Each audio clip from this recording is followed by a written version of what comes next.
अस्सलाम वालेकुम। आज की अहम और बड़ी खबर कि जापान के वज़ीर-ए-आज़म शिंजो आबे ने खराबी सेहत के बायस इस्तीफ़ा दे दिया। लेकिन हम जानने की कोशिश करेंगे कि शिंजो आबे ने जापान के लिए सबसे ज़्यादा देर तक वज़ीर-ए-आज़म रहे और किस तरह मकबूल हुए। सबसे पहले शिंजो आबे की इब्तदाई ज़िंदगी को जानने की कोशिश करेंगे। शिंजो आबे का ख़ानदान सियासी तौर पे बहुत मुतहर्रिक था और दूसरी जंग अजीम में खासा मुआशी असर और रसूख रखता था। शिंजो आबे के दादा नोबुसुकी, जिसका इतना माली तौर पे असर रसूख कोरिया और चाइना के कुछ हिस्सों में था। शिंजो आबे ने इब्तदाई तालीम सिखाई से हासिल की। उन्होंने सिर्फ बैचलर्स के 3 सेमेस्टर पढ़े, उसके बाद कोबे स्टील में नौकरी की, लेकिन 3 साल की नौकरी छोड़कर सरकारी नौकरी में लग गए। वजारत खारजा की नौकरी की, लेकिन उसके साथ ही अपनी खानदानी party liberal democratic party LDP के अंदर ओहदे में रखे। सियासी जदोजहद 1993 में सबसे पहले जिला यामाकुची प्रेफेक्चर में जीतने में, जबकि 1991 में उनके वालिद का इंतकाल हो गया था, लेकिन अकेले कोशिश करते करते हिम्मत करके ये ज़िला जीता।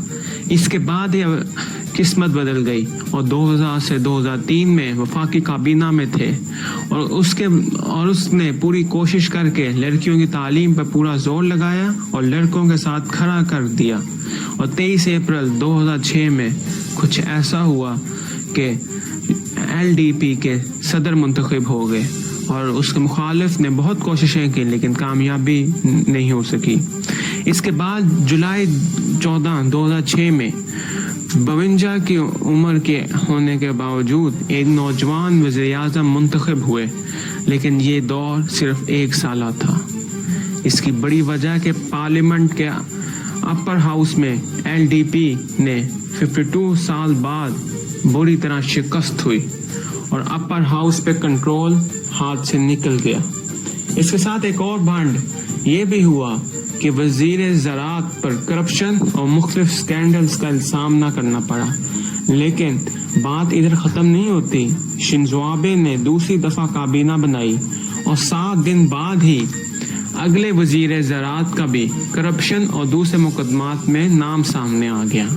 अवामी दबाव पे दबाव बढ़ना शुरू हो गया, तो शिंजो आबे ने इस्तीफ़ा दे दिया और उस वक़्त LDP ने कहा कि शिंजो आबे की तबीयत ख़राब है।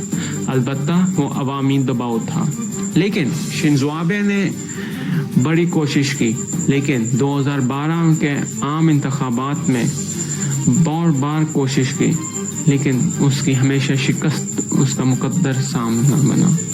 लेकिन 2012 में आम इंतखाबात में शिंजो आबे ने LDP अपनी पार्टी को 480 सीटों में से 294 सीटें जीत ली और दूसरी पार्टी के साथ मिलकर पार्लियामेंट में 2/3 अक्सरियत बना ली और फिर ये मुसलसल 8 साल तक और 3 दफ़ा वज़ीर-ए-आज़म रहे।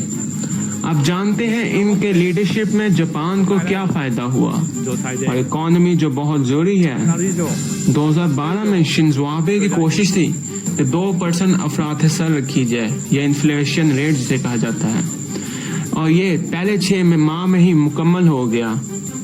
टैक्सेस को कम किया गया ताकि सरमायाकारी हो सके। लेकिन आज के दौर में जापान में सरमायाकारी बहुत कम हो गई है, लेकिन 1.322 ट्रिलियन डॉलर USA की ज़र मुबादला आज भी जापान के पास है, लेकिन जापान पर 237% कर्जा बढ़ चुका है।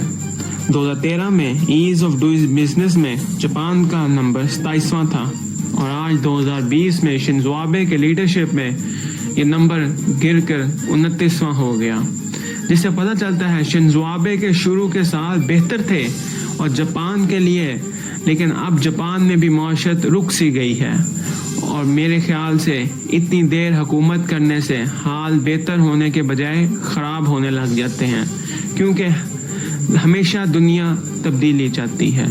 शुक्रिया।